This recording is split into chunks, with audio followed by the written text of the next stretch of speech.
Hey, welcome to Guitar Samurai. This is just going to be a quick introduction, beginner's introduction to improvisation. Improvisation is a great thing, but it can be sort of pretty tricky to start off with. I think the biggest question is from people like, what do I do? I don't know what to do. Your head's blank, your mind's blank. You know the scale, but it's like, where do I go from here, kind of thing. It's like looking at a blank page or something like that. Or if you've got if you're an artist looking at a blank page, what do I paint? Or writers looking at a blank page, where do I start? Where do I begin? So I've got a couple of tips for you today, which hopefully will get you started. And we'll go from there. So to start off with, I'll show you the scale. This is probably the most important scale in the whole of guitar. Just about everyone knows it, everyone uses it. Just in case you don't, it's called the first position pentatonic scale. I won't get into the theory of it because that's for another day. We're going to play in B because it just about fits on the screen. Okay, so we're starting off on the 7th fret on the bottom E, 10th fret. It's always important to try and practice using the right fingers, and the right fingers in this case using like one finger per fret, so missing these middle two frets, so miss these middle two fingers. It's really good to develop your little finger strength and your little finger skills, because why play with 3 fingers when you can play with 4? That's the philosophy on that one. So we've got so that 7th fret, 10th fret, 7th fret on the next string, 9, 7, 9, 7, 9, 7, 10, 7, 10. Okay, so on the way back down, you've got 10, 7, 10, 7, 9, 7, 9, 7, 9, 7, 9, 7. Okay, if you've never learned that scale before, it's pretty important to kind of practice that a few times. In fact, practice it as much as you can. You should always just kind of practice getting faster and faster at it. And you kind of, regardless of how you regard playing fast as a guitar skill, people kind of slate it or play fast, bloody hell. It's important to get your fingers and the mechanics of it working, and the faster you can play it, the more versatility it gives you. Practice it up and down. I also recommend practicing it with hammer-ons and pull-offs, but we'll probably do a whole other video on this one. So so that's the scale. That's the framework that we're working with. And basically you can play any of those notes in any order and it'll all sound cool. So for example,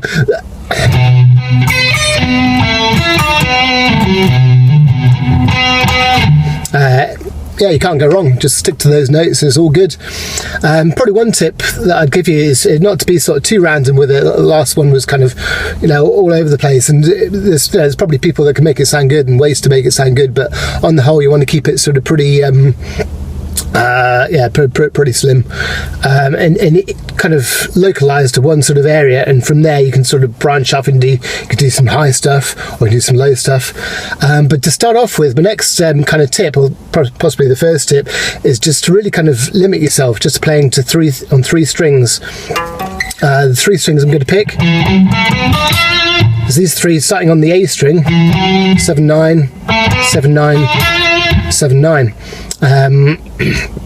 Okay, and by doing that, you're not getting sort of too dazzled by all the notes and all the note possibilities. You're kind of keeping it just to a few sets of notes. It's sticking on those 6 notes. Okay, and just pick a note to start off with. For example, there's 9. On the G string, and just think melody. I think that's my next tip. Tip 1, stick to 6 notes. Tip 2, think melody, and keep it slow to start off with. So just kind of hang on to the note and see where it wants to take you. Down a string. Even there, you got a nice melody. Okay, you could vary it. So you got and after a while, when you kind of immerse yourself in this just in improvisation, all these ideas will start coming to you, and you won't have to think, where do I go next? You'll be thinking in your head where you want to go. You're thinking maybe I'll go a little bit higher or a bit lower. So yeah, just kind of almost pick notes out of those 6 notes just kind of randomly. And the great thing is that anything you play, even sort of a couple of notes, you can turn into like a whole song, like that last one, if I remember. It's the start of a melody. It could be like a vocal melody, or just a little hook from a song.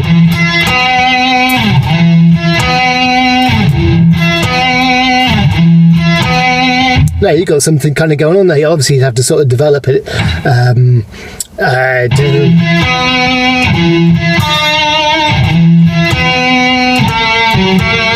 Coming up with these little melodies and things, and it doesn't have to start off being anything sort of too complicated or anything too crazy.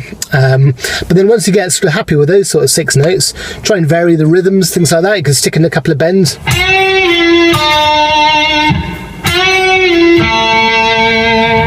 And even though you just play sort of 2 or 3 notes, you're improvising. That's the start of the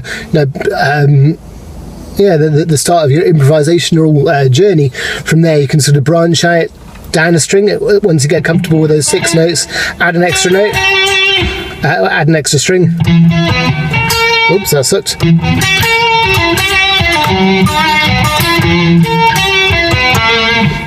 Just keep it slow.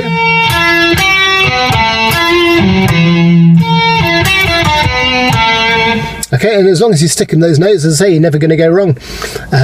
Once you get happy with 4 strings, add another string.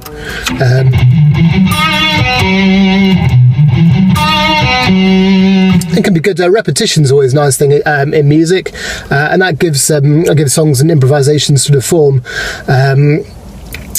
One thing that I do notice sometimes if I'm improvising, and if I find myself kind of getting bored with it, it's probably because I'm sort of noodling away, not really sort of thinking about too much what I'm doing. I'm not really sort of thinking about the intention of what the melodies that I want to kind of convey. Improvisation, I think, should be, people always talk about playing from your heart, and it should be the music that comes from within. That you're kind of playing. So all these melodies, they're kind of generated from your head, and that's you kind of expressing yourself through the improvisation on the guitar. I think when you detach your brain from it, when you detach your mind, that's when you start getting bored with your playing, and that's kind of an indication that you're not really playing from the inside out. I guess you kind of, I don't know what you'd be playing. I guess like the outside would be sort of taking care of itself, and like the inside's thinking about whatever, like dinner or pizza or something like that. So there's that, and then so once you're okay improvising in that one scale, then you can learn other scales sort of around it. You can play high stuff, low stuff. So in summary, my tips would be just start off with that scale, just to start off with, but within that scale, just stick to the 6 notes or even 4 notes. Awful lot of things you can do with 4 notes, a lot of different combinations. There's 4 notes, and then add a string once you get comfortable with those. Tip 2 is to think melody. Don't be thinking, okay, I'm going to improvise all sorts of, crazy stuff to start off with. Just keep it slow, think melody, and that's that's the start of it. That's the beginning of the journey. Anything else? No, I think that's about it. Okay, limit yourself to start off with, and think melody. And that will be the start of your musical journey in improvisation. Okay, take it easy.